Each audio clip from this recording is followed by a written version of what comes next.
to the Ultra Cycling Magazine Show.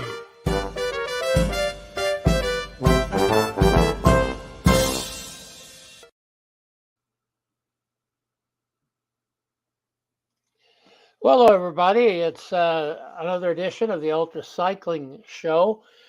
I'm all here by myself. Jim and April are down in Sebring.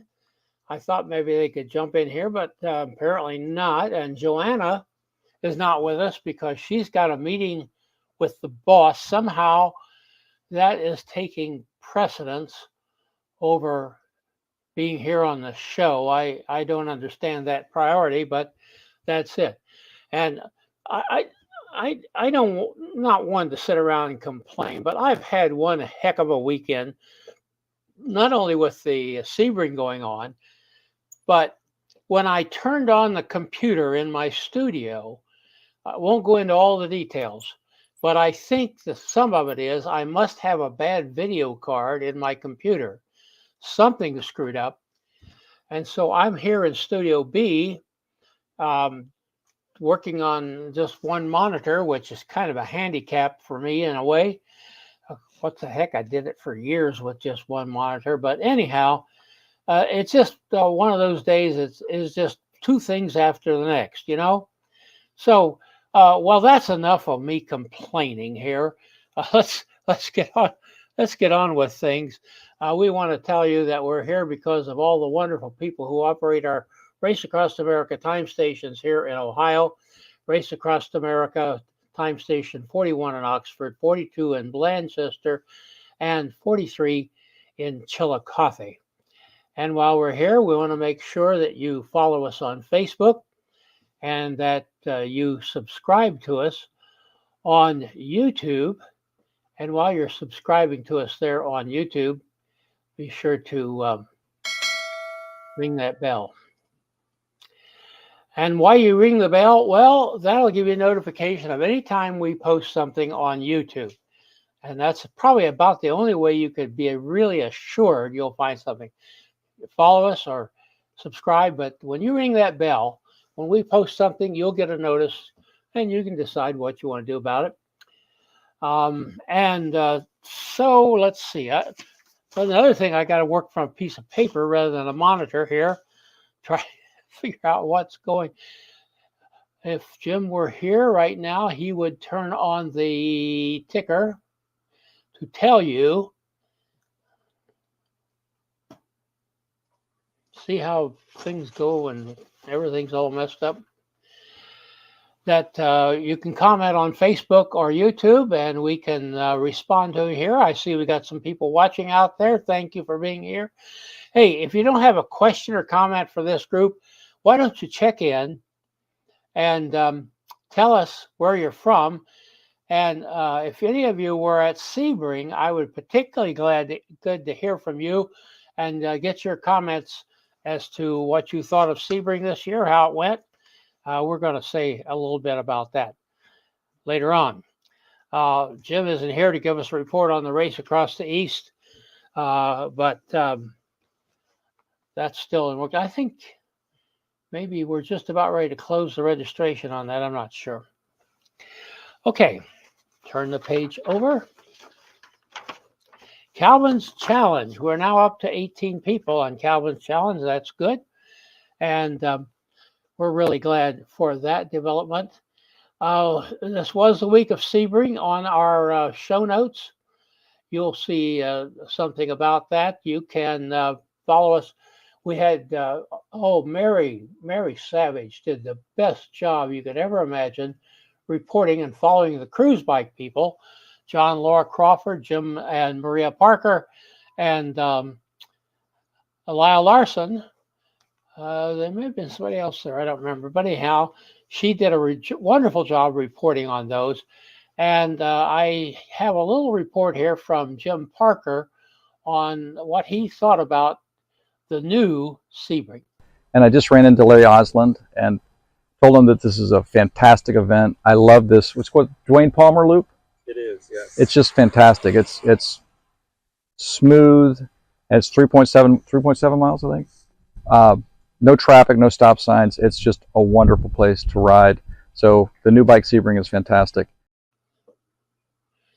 Okay, well, we're glad to hear from that. And hey, I just have to say that a lot of the people who are a part of the ultra cycling family were winners down there. I'm going to just name them. I don't give them what they won or their times, but Jim Parker, Jim Lawyer, and April Regal were down there. They're part of our partners here. John Slitter, Valerio Zamboni won his category. Jimmy Toner, who was on the show a while back, he was a winner. John Crawford, he got that 400 mile that he was so anxious to get so he could be a Ram qualifier. Mary Krupinski won the 24-hour overall with 470 something. I should have written that down. Don't ever try to get those numbers, Lee, from memory. Kyle Larson also, and there was a lot of other people there.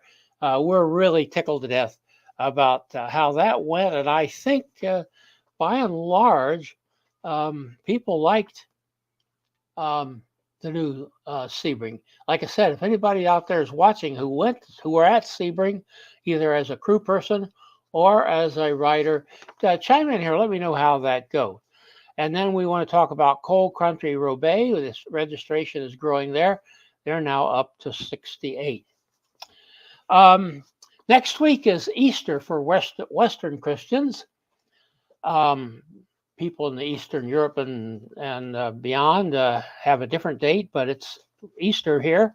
We normally take a hiatus, but our reporter in India, Grini Kartik, has recorded an interview over there, and we're going to run that automatically. And I think we're going to set it up to run automatically so that it runs about 8:30 Indian time. I think that should be good for the Indian rider. And of course, it's be recorded. You can watch it anytime. And then the next week, we're going to have Mike Phillips here, who's doing the Race Across America. And he will be here on the show for that. And then the next day, April the 8th, we're having a total eclipse for Jim and myself here. Well, it's not just for us, but here in Ohio, and both of us were just within a couple of miles of the center line of that eclipse. And so we've decided that I've decided, I haven't talked to Jim about it yet, we're going to live stream the total eclipse right here from little old Clayton, Ohio. And we will be running that on Monday, April 8th. That runs from 1400 to 1630 here, Eastern Daylight Time. The total will be from about 1508 to 1512. That's 5 hours after. We're 5 hours behind Greenwich Mean Time.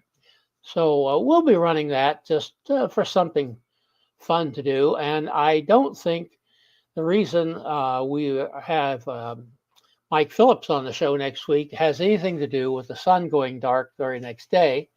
Let's hope not. Hey, give me some comments out there. I see somebody gave us some love, but we'd like to have some comments as well. Okay, I believe that takes care of everything that we have to do any business with here. So let's get our guests for the night on here. We have, oh, there he is.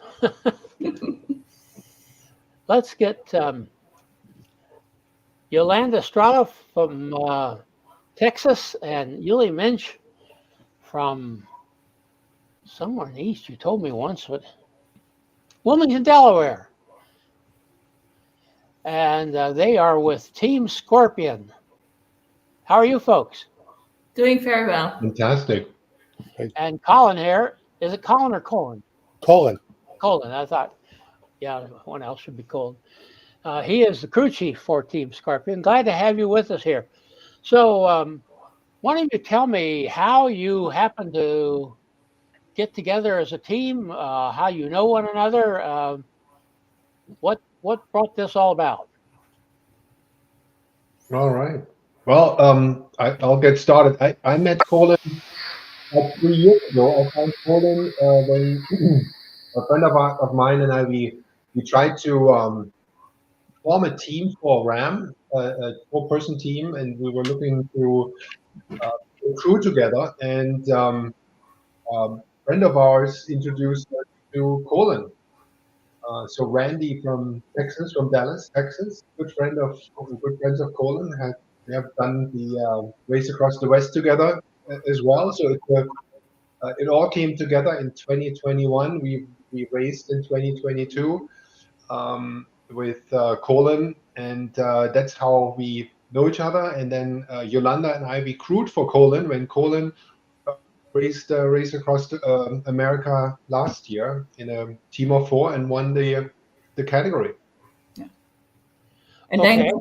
then Randy kind of, I would say, peer pressured us possibly into making a attempt this year. So yeah. Well, Jolanda, tell me a little about yourself. Yes. I guess you come from Holland originally, and tell us about your cycling background. Right. So yeah, originally from the Netherlands, moved to Texas about 17 years ago. So being from a country that's all about bicycles, you grow up with them. Um, always use cycling as a summer sport for speed skating in wintertime.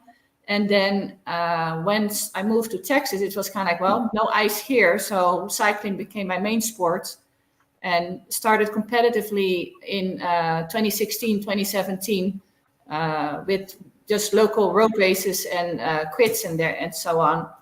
And yeah, that's how I kind of rolled into this whole more ultra cycling thing as well. I just ran across somebody on Zwift that was joining the crew last year as well. And I thought, okay, I have time, I can help out. So that's how I got to meet Colin and Uli that way. So you've crewed for RAM, have you? Yes, last year. Yes. Okay, very well. And well, let's ask Yuli the same question. Tell us a little bit about your. I guess you're Dutch as well, aren't you? Actually, I'm I'm from Germany. I grew up Oh, in. okay. Well, I'm sorry. No Just problem. It's very close. It's neighboring countries. Technically, when I grew up, it was not the neighboring country because I grew up in East Germany.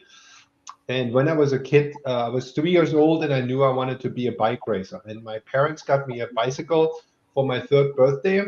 My dad never got to put the training wheels on because I was always on this thing without the training wheels. And when I was 9, I participated in my first bike race. I won that, and then I raced for 10 years throughout my teenage years. And then I came to the US in 2021, and yeah, still on two wheels today.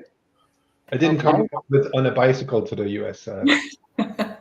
Now, and you're again remind me of your RAM background. You've done this once before. Once before in a team of four, yes, Team of correct. four. Well, technically twice, right? If you count crewing. So once on two wheels and once on four wheels. Once on four wheels. So you were able to crew before you actually did it. Actually, it was the other way around. Oh, okay. The other way around. Very good. Well, let's get Colin in here. Tell me a little about yourself and your background. Well, my background, I much like Uli, started riding a bicycle at an early age. However, there was this thing called 16 years old, a car and a job, and the bicycle got hung up for a zillion years. I did not start bicycle racing until I was getting pretty close to 50. Talk about a silly time to take up bicycle racing. And from there, that grew into a good friend we've mentioned a couple times, Randy Catron, a little over 10 years ago, said, "Hey, you want to enter Raw?" And of course, me, not knowing any better, said yes. And we did Raw, and then I did solo Raw. And then I've been back to Raw a couple times as a team member. And then last year, we had a 4-person RAM team, which was really a great experience. And the best part of the experience to me was the fantastic crew people we had, which Julie and Yolanda were part of it. Um, I can't think of a better group of people to have. It was just fantastic. I love all of the camaraderie that comes with ultra racing. So it's great. Well, our good friend, the voice of ultra cycling, Greg Zuber, is saying, "Good evening, Lee. You're doing a fantastic job." Easy for him to say. Um, welcome from Dayton, Ohio. Good health and happiness to all Ultra Cycling Magazine people. Thanks, Greg, and thank you for your support and your willingness to help us out. It means a lot to us. And he's getting a little cult following here, though. And don't see him very often, but you hear him every week. Colin, tell me a little bit about your crew and some of your strategies for crewing. Oh, strategies for crewing. That's an interesting question. Let's start with the crew.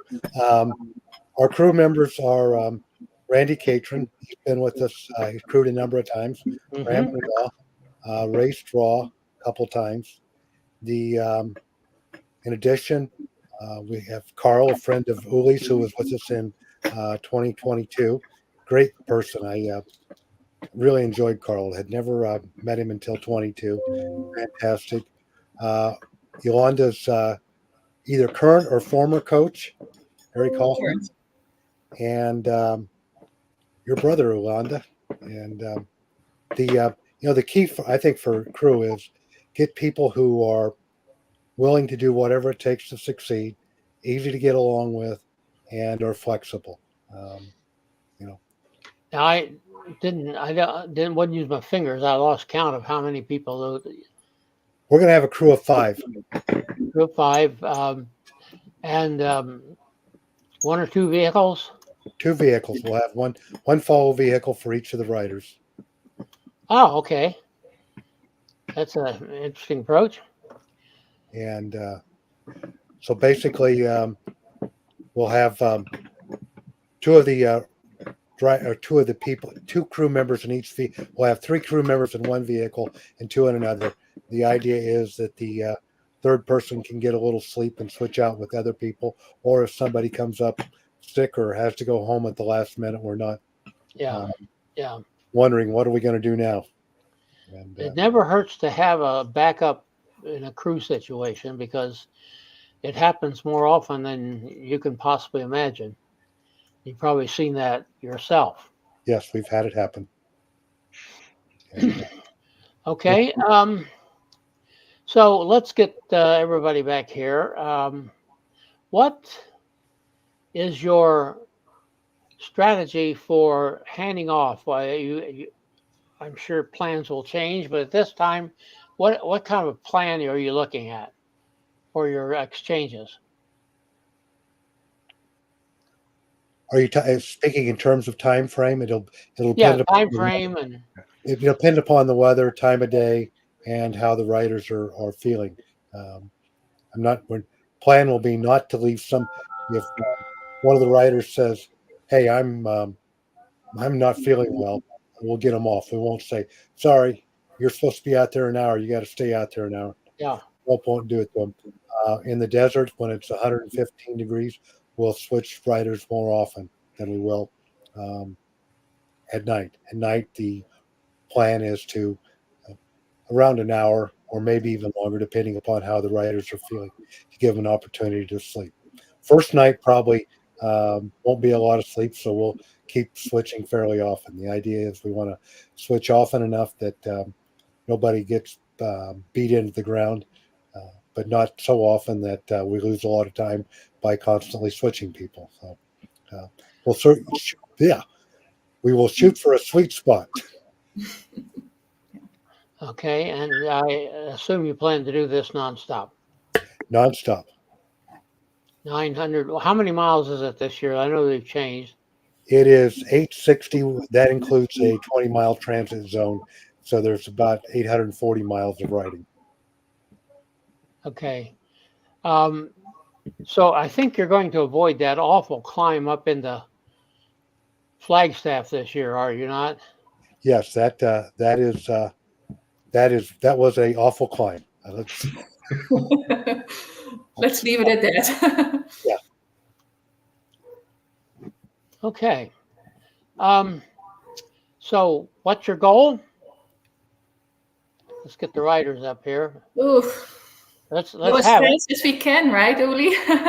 As fast as we can. Yeah. Say 48 hours is a good number. It's 2 days and 2 nights. Let's shoot for that. 48 hours. Have we done the math on that for 860 miles? Yes. So Yeah. is that going to be a record if you make that? That's the plan. Yeah. You know what the time is now? What the record is now for your age group, I presume. Yeah, as far as we can tell, it's technically a new distance, and Yeah. so technically there is no benchmark from a exact Yeah. distance So perspective. There's average miles per hour benchmark, which right. we're trying to beat, Yeah. which is more than it's like I think 18.6 miles an hour. I know that myself, that for these kind of situations, you go by the average mile per hour rather than the time, because distances do change. And of course, with the new ending for Race Across America, that changes everything a little bit. The jump off, and then you run into systems of the inevitable. It seems like almost inevitable anymore. Wildfire out there in the west, or flood here in the east. We each have our challenge as far as routing goes. You never know what those things are going to bring. So, boy, now's where I miss Joanna, because I'm trying to watch over So here. let me tell you, Lee, let me tell you about the name Team Scorpions. It happens Yeah. to be that Uli and I have exactly the same birthday, just a few years, like 2 years apart, I believe. But then it's kind of like, okay, Scorpions, it's going to be it. Yeah, 10 years apart. Jolanda is 10 years younger than I am. Thank you, Uli. And it's the funny thing was we were like spending a lot of time driving the support vehicle, and Jolanda made a call to to someone who asked for her birthday, right? It was like, I don't know, it was a bank or whatever, and I couldn't help but overhearing her stating my birthday. And I said, wait a second. After she hung up, I said, what is your birthday? So by accident, we found out we have the same birthday. Again, 20 years difference, but it's the same date and month. Yeah. Just 30 years apart. Oh, okay. Well, that's a good way to come up with a name. Colin. If Jim were here, he'd insist I ask my 4:00 question.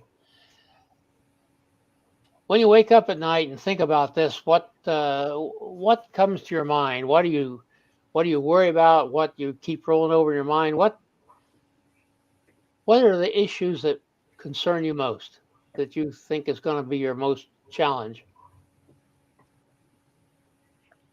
Well, that's interesting. I've got to think about that for a second. Maybe you don't wake up at 4:00 in the morning. I don't know. No, I wake up at 2:00, 4:00, but usually not to think about the race. That's why I understand that problem. Yeah. No, I think to me, the biggest challenge is getting everybody there, getting them to everything ready. Once the lead up to the start of the race, once the race starts, things usually fall in place. There's always things that go wrong, things that don't go as well as you'd like, but I try, and I think that everybody I've worked with tries to plan stuff out enough so that we don't have too many gotchas. Even if you got to think about all this stuff just so that if when it does occur, you know what you're going to do. From having a flat tire on a car to what happens if the gas station's closed. We've ran into that once or twice. How to deal with those things, and we've done all right. Or how to deal with a crew member who has an issue. We had to get somebody quickly to the airport last year and get them home, and we managed to rearrange our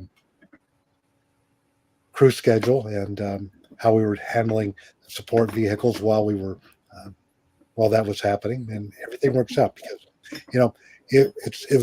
I always find it interesting that something will happen during the race that somebody will step up and fill the void, and you'll say, wow, I didn't even know they could do that, or they had that personality.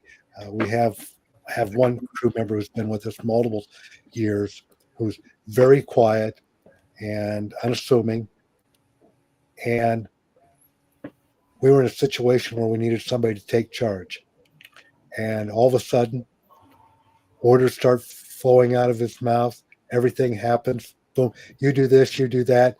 This is what we're doing. Just, it's like, wow, I didn't know that person could do that.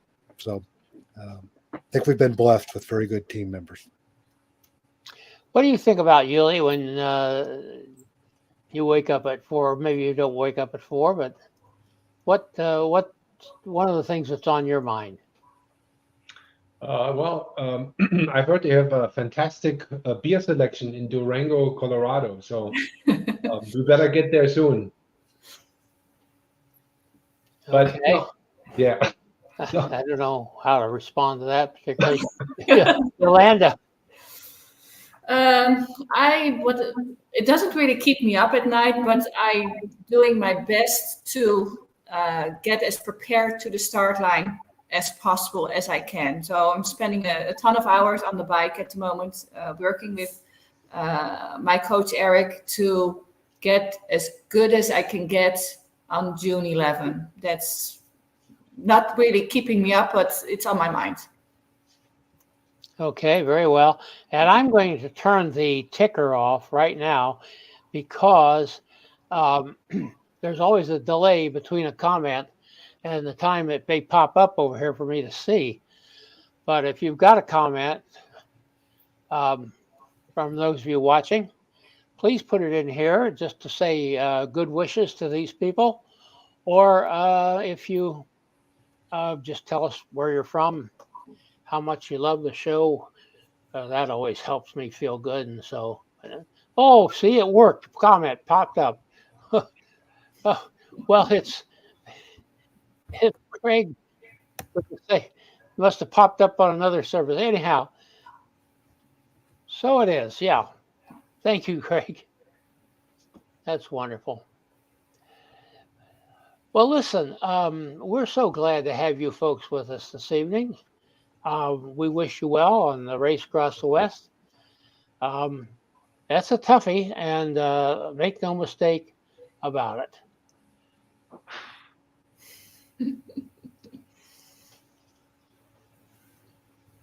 Oh, here we go.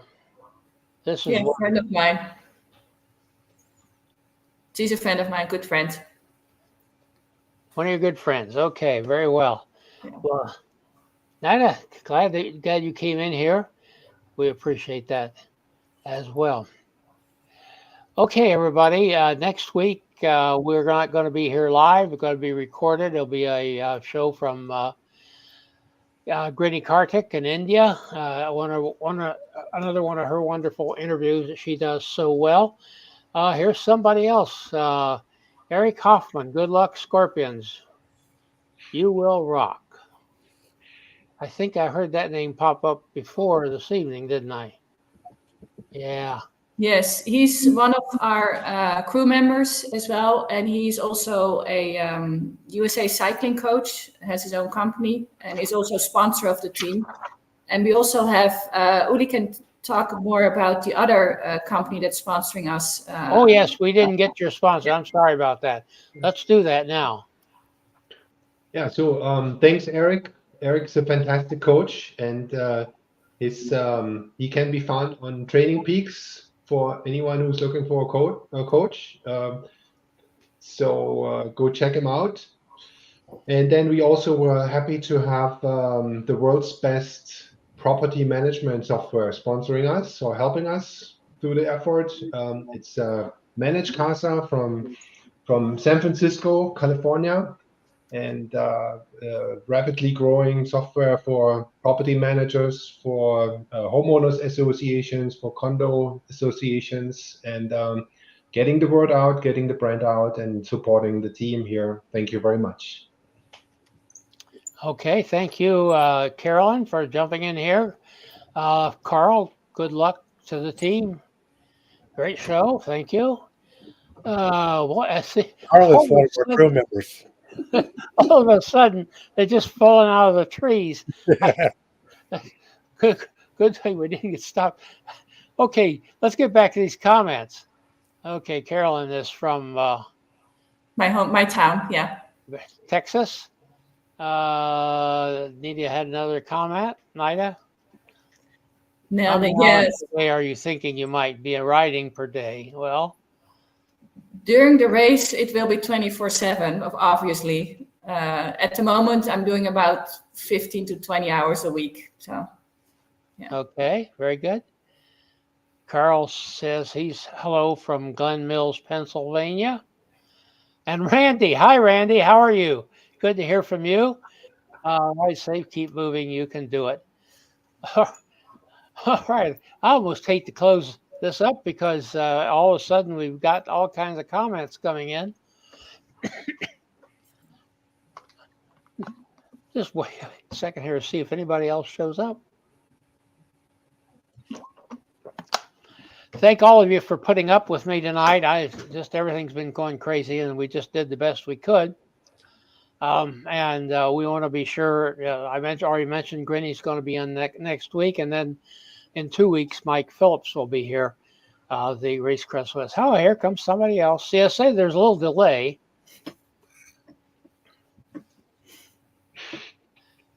Somebody knows her, Paula. Know her well, yeah. Okay. Good answer, Uli. All right. I hope I hate to shut down here because it looks like there might be some other people coming in. We could go all night. Yeah, we probably could. Yeah, see, I told you. Jolanda, Nelda. Yeah, thank you, Nelda. Appreciate it. So excited to see a team Scorpions. Yes, sir. Well, it sounds like you've got some enthusiastic supporters out there, and you'll be rooting for them. Hey, everybody, stay in touch with us. Don't go away when we go off because we'll chat just a little bit. Okay. Thank you for having us on the show, Lee. Oh, yeah, it's great to have you. I've got things. Oh, wait a minute. I think Chris Ressler, best of luck, Altoona, Pennsylvania. Pennsylvania.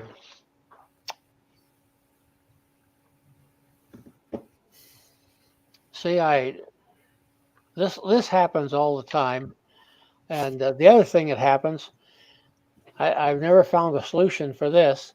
As soon as we go off the air, we'll have some great conversation between us, and we'll wonder why we didn't talk about that while we were on the air. So it's just, kind of life.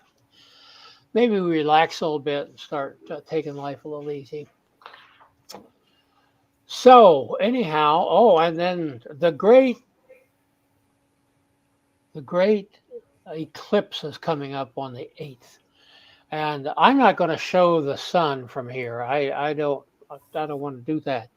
Just what I'm going to do is I'm going to point my camera out the dining room window at the house across the street and just watch it, because we will be total here. So I'm just going to watch it that way.